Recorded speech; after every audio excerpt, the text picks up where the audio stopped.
How's it going, everyone? Well, let's talk about herbs for a minute. I'm going to make this video basically to talk about a new herb that I've discovered that I've been curious about for a long time.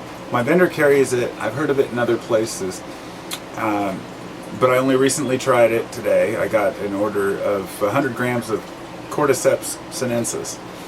Cordyceps are a fungus which grows off of a caterpillar. It was discovered in Tibet and Nepal. It only grows at high altitudes, and it is the fruiting body of a fungus that grows off of the dead caterpillar, and they're only a couple inches tall. Up until recently, they were some of the most expensive, basically, if some people say the most expensive raw material, herbal material in the world. Of course, you could compare that with the crocus stamen or saffron. But for what it is, it's a very difficult thing to attain. And I'm not going to go into the details of the different formations of it. There are C1, C2, C3, and C4 classes. It's an all-around phenomenal herb, or fungus, I should say. If you are into taking mushrooms for, defense, for immune system, or any of those things, this is a good one to look at. I added it to my smoothie regimen here. But I have a couple on my computer here, and I wanted to read off a couple things. Back in the 70s, Cordyceps became popular. There were times when it hit up to $35,000 a pound for them. And now we take that for granted because they're able to be grown in a laboratory, in a warehouse. They weren't able to match the conditions because in Tibet, the atmosphere is so much lower, the temperature is different. The place who grows these, Aloha medicinals, they have they've reduced their oxygen to 50%. I read the whole thing on their webpage about it. My vendor gets it through this other company and buys bulk from them. This is what it looks like. These are my smoothie additives. And I've got ashwagandha, guarana, green tea extract, mucuna, 25% L-Dopa, and then my newest one, Cordyceps sinensis. And I'm going to tell you, it just looks like a standard brown powder. When you smell it, it smells like something very familiar, something you may or may not have smelled before. I haven't been able to pin it down, but it reminds me of one of those Christmas-type candies that you would get from, like, your grandma or something. That's the only description that comes to mind. It's almost a very... I'll pin it down one of these days. It's a very malty smell, but it smells really good, and you can barely even taste it in the smoothie. This stuff, I think, is going to be a great herb to add to the regimen of things that I take. And I wanted to point this out because it's good for people with, asthma, various conditions. Turn this fan off, that's loud. And I'm going to read this page about it. Cordyceps. Okay. I don't really know which parts to read, so I'm just going to skip down to some of the uses. Cordyceps sinensis has been used in traditional Chinese medicine for millennia. It was introduced to the West in the early 1900s through a Chinese pharmacy in Denver, Colorado. It's currently being used and studied as an herbal medicine for many conditions including chronic nephritis, sexual dysfunction, arrhythmia, gastric spasm, tinnitus, gastric atony, consumptive cough, excessive sweating, kidney and liver health, and autoimmune disease. The list of Cordyceps benefits is truly impressive.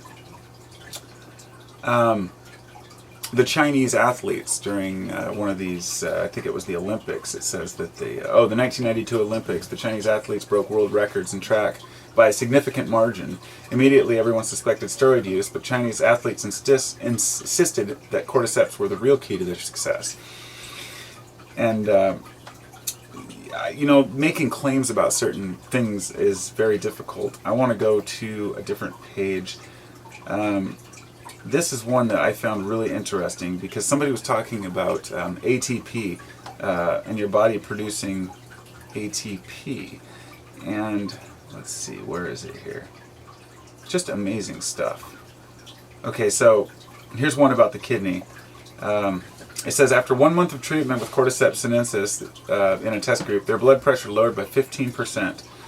Also, they noticed an increasing of superoxide dismutase, which together with established reducing of lipoperoxide serum suggests the possibility of neutralizing the free radicals, resulting in less damaged kidney cells. Another clinical study involved 57 patients with gentamicin-induced kidney damage who were either treated with 4.5 grams of Cordyceps sinensis per day or by other more conventional methods. After 6 days, the group that had received Cordyceps had recovered 89% of their normal kidney function, compared to 45% rate in other group. Now I know people say these clinical trials and think, okay, well, there's a margin of error. 89 versus 45%, okay? We're talking a double rate of Cordyceps versus conventional treatment. That's phenomenal. And when we're talking about kidney, that's a very important thing for us. A 1994 clinical trial was conducted on 38 elderly patients with arrhythmia. After 3 months of receiving Cordyceps, 3 grams per day, ventricular arrhythmia success rate 80%. Supraventricular arrhythmia success rate was observed in 83%. Cordyceps enhances respiratory function. Several studies have demonstrated the effects in alleviating the symptoms of several respiratory illnesses, including chronic bronchitis and asthma. It increases the body's rate of respiration and improves lung function by improving blood circulation. Dilates airways in the lungs to oxygenate the blood that delivers oxygen to every cell and utilizes oxygen better, and the lungs function better. One study of asthma patients showed that C. sinensis had an efficacy rate of 81.3% in 5 days of use, while typical antihistamine usage had an efficacy rate of 61%, with symptoms subsiding after 9 days. Wow. A lot of this I'm reading for the first time here, too. The April 1996 Taiwan Pediatric Journal published that Cordyceps is highly effective for asthma and chronic bronchitis in both adults and children. In 117 cases of chronic obstructive pulmonary disease, COPD, Cordyceps was effective in 63% of the patients after 1 month of use. Energy. Here we go. This is the part I was looking for. Alright. Cordyceps sinensis increases energy level. It has the capability to increase ATP production in human cells, increasing your energy level. The University of Iowa reported that consumption of Cordyceps sinensis by lab animals increased the liver's production of adenosine triphosphate, necessary for energy release, by as much as 55%. That's a 55% increase in ATP levels.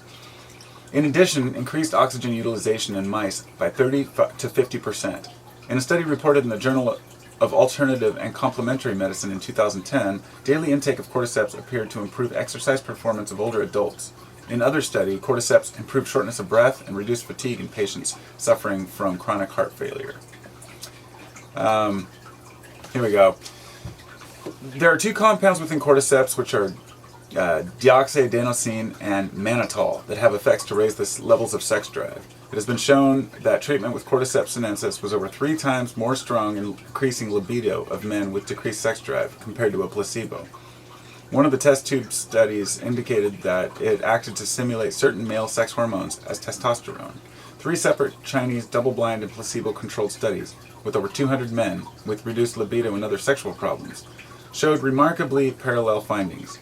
64% of Cordyceps users reported important development at the conclusion of the experimental period, compared with 24% of the placebo group. Traditional dosage is 2 to 9 grams per day. Okay, so I bought a 100-gram bag, take 5 grams at a time, a 20-day supply. It's like $1 a day to take it. When you start adding in all these different herbs that you're taking, if you're taking a variety like I am, it ends up costing, and a lot of people don't have a lot of money to spend, especially if you're living check to check, hand to mouth. And I understand that these things, here's the thing that I've found. Take kratom, for example. I might take, up to a half an ounce of kratom a day on a day when I'm taking a lot. Usually, rarely that much, but that might be $5 to $10. That adds up over time. That's like buying Starbucks every day. And a person may say, I can't afford that, but it increases my energy level and my well-being to the point where I have more time in my day. I feel more motivated to get things done. It's a give and a take, and it's all about how you want to feel. When I showed you a minute ago all these different herbs, since I've basically talked about Cordyceps, all I can really talk about, but I did want to get into a couple of other discussions about this. because I'm working on a smoothie mix, or rather a smoothie additive for people who make smoothies, which will include some of the best herbs and compounds that I've found to help with fatigue, energy, with just basically all around superfoods. And I wanted to say that a lot of people throw a lot of these things together and just say it's a super energy booster, whatever. Here, throw it in a bottle and sell it. On the other hand, some people do a little too much research and they're too cautious about what they use, so they're afraid to use it because they hear about one side effect. What we have to remember is that some people are going to have side effects, some people aren't. Basically, we have to look at history, look at the usage, look at the dangers, look at the clinical studies to see who has found the benefits and who hasn't, and then use our own heads, to figure out what we want to take, if anything. And just know that taking these herbs, to some people, like, why do you need all that stuff? These are just compounds that are found in foods. These are basic foods. Ashwagandha is a root powder from a plant. Guarana is from a plant in South America. It's a high caffeine, but it's different the way that your body handles it. I guess the caffeine is released over a longer period of time. It's because of the other compounds within the plant. Mucuna, which is just a bean, and this has L-dopa in it, which very little of it is actually utilized by the body. And from the things I've learned about B6 and tryptophan and the way that our bodies work, I've realized everybody has an opinion, and people are willing to look at these herbs and say, well, it may or may not work. You have green tea extract, which has ECGC in it. Somebody was asking me about this. I'm gonna try to find something here. Somebody was asking me about green tea extract. This because I cut off at the end of the video, and they wanted to know more about it. I'm taking it for a few specific reasons. Yes, it has caffeine in it, but it's not what we're after. We're after the ECGC, I believe it is. And I'm kind of new to this one, so I'm going to go, okay, here we go. Yeah, they contain polyphenols. That's what it is. Polyphenols may be able to prevent inflammation and swelling, protect cartilage between the bones, and lessen joint degradation. They also seem to be able to fight human papillomavirus, HPV infections, and reduce the growth of abnormal cells in the cervix. Green tea contains 2 to 4% caffeine, which affects thinking and alertness, increases urine output, and may improve the function of the brain messengers important in Parkinson's disease. Caffeine is thought to stimulate the central nervous system, heart, and muscles, increasing the release of certain chemicals in the brain called neurotransmitters. This is very interesting because I didn't realize this. Green tea is a product made from the Camellia sinensis plant. And this is interesting because Cordyceps sinensis was the plant that we were just talking about in this video. So it's in the same Sinensis family. That's interesting. I'll have to look into that. Green tea is used to improve mental alertness and thinking. See, this isn't a very good one. I need a very more specific. Well, I guess I should prepare this stuff ahead of time if I'm going to read about it. I guess what I wanted to kind of cover... Oh, here we go. Green tea has been used by the Chinese medicine to treat headaches, body aches, poor digestion, and improve well-being and life expectancy. Green tea extract is bioflavonoid rich. One of its main uses is fighting free radicals in your body. Green tea contains high levels of polyphenols, a bioflavonoid, and it's also a rich source of EGCG, an antioxidant, that's over 200 times more potent than vitamin E in fighting free radicals and pro-oxidants.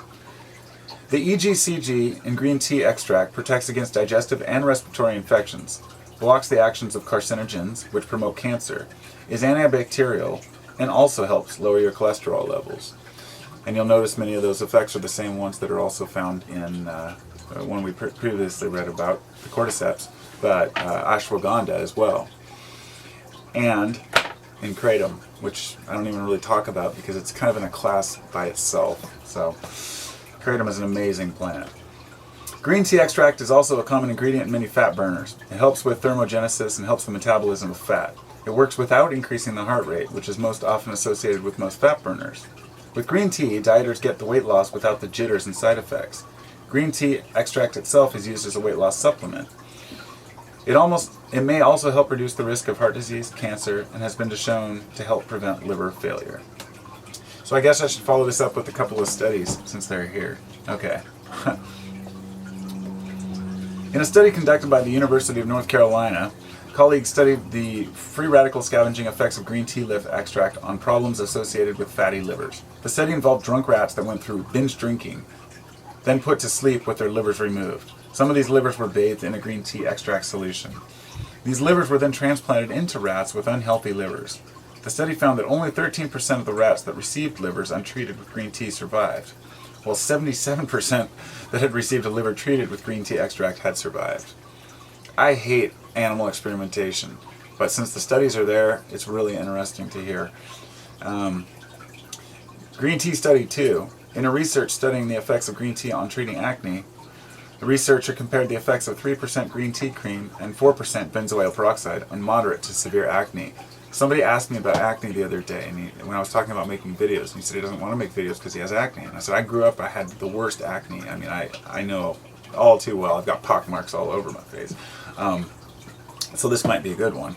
108 subjects were randomized into 2 treatment groups, 1 benzoyl peroxide cream and 2 green tea extract cream. And the creams were applied twice daily for 12 weeks for the 2 groups. The study found the green tea cream to lighten the patient's skin color and improve overall skin complexion. The study also suggests that the green tea extract cream causes fewer side effects than benzoyl peroxide, and the green tea group reported fewer cases of dry skin, itching, and allergic responses. So I'm going to go on to read the final list of benefits for this, and I hope somebody's benefiting because this stuff is always amazing to me. Green tea extract benefits. There are many health benefits. Below is a quick list highlighting some of them. Green tea leaf extract contains EGCG, a powerful antioxidant 200 times more potent than vitamin E. It is rich in bioflavonoid and protects against digestive and respiratory infections. It has thermogenic effects that aid in weight loss without causing jitters or unwanted side effects. Green tea extract helps decrease hormone activity and is effective treatment for acne. Green tea leaf is antibacterial, helps lower cholesterol, reduces inflammation, and lowers blood pressure. Note, be cautious if you have problems with low blood pressure with some of these. Note, and the one before that decreases hormone activity. Be aware that if you are young, you don't want to affect your hormones too much. So, using them as a youth, you might want to do a little research. I don't know. So where are we? Green leaf is antibacterial, helps lower cholesterol, reduces inflammation, and lowers blood pressure. It also helps prevent some forms of cancer, including colon, pancreatic, and stomach cancer. And green tea extract stimulates the immune system and also helps defend against dental plaque. Green tea extract also protects against liver damage, and some new research suggests that green tea may help prevent liver transplant failure in patients. The last note is side effects. Generally, green tea has little or no side effects. However, it does contain caffeine. And be careful if you're taking MAO inhibitors. These are the things. This is what you'll find. You'll find dosages on many of these herbs that are pretty low, but you'll say no adverse effects have ever been reported by taking too much. Sure, you could take a half a teaspoon a day of green tea extract and be fine and get just what you need. You could also take 2 tablespoons and really get no extra benefit. People who take kratom know that if you take a teaspoon or 2, you'll get a fine buzz and good benefit, or whatever you're taking it for. Maybe a little more if you need pain relief, or if it's not very good kratom. But if you take a whole lot more, you'll end up just feeling sick, and the benefits seem to leave. You get adverse effects. And these are the negative side effects that are associated with herbs by just taking too much of the herb itself. Whereas many of the pharmaceutical drugs that we're taking for the same reasons have several side effects, which have to be covered up by other drugs, and then those side effects with other drugs. And the pharma industry is just constantly banking. And I'm not one of those guys screaming, screw pharma, nature's the only way, because I know there are some diseases, some cancers, some issues that need modern medicine. But when we're talking about these big diseases, we usually talk about things like cancer. And cancer, is not working with modern medicine. We need to stop figuring out how to fight cancer and figure out how to get our bodies to fight cancer. This is the key. And many of these herbs that people have been taking their entire lives, they may never get cancer, but you're not going to know if it's the herb preventing you from getting cancer. You may have been prone to cancer. It's only the people who already get it that we analyze, and then we try to figure out, well, is it too late, or was it found too late? In other words, preventative maintenance by taking various herbs that can help our body naturally accommodate its own, in other words, taking certain vitamins or certain minerals with your food helps it to absorb better. If you take certain compounds with your food, they fight against each other and stop absorption. It's all molecular. And I mean, on a molecular level, many of these things happen. Certain bonding. For example, when you eat starches, starch is nothing more than 2 sugars. And when they're pulled apart, your body treats it like sugar. It doesn't taste sweet, but the way it's molecularly formed and the way it's handled, the way it tastes and the way it's handled by your body are 2 totally different things. And so, my thought as a last note would be, here's this guy who's got this big handful of herbs that he's taking in his smoothies every day. I mean, do I need all that crap? No, of course not. These are the ones that I've found beneficial for me. And that's not even all of them. I've got eleuthero in there and kratom, as well as my daily smoothie mix, which is like a full meal and plant-based, GMO-free, gluten-free, vegan, like, smoothie mix, which I defeat the purpose of by mixing with milk. But having a little addition to add to your smoothie mix can make the biggest difference. And I think getting it in its raw form is a great way to do it. So, I guess that's all I've got. Green tea and cordyceps. And I want to say, for God, it smells so good. For any of my customers from my herb channel or herb shop, if you request a sample of one of these, I will send you some. I can't afford to just send it out to everybody because I don't know who's going to use or need what or have interest in what. But if you have a specific thing that you would like to try, I have no problem sending a little bit. I'd like to start selling cordyceps in the long run. But first I have to take it for a period of time to see how it affects me. And to see if it's really, as beneficial as they say.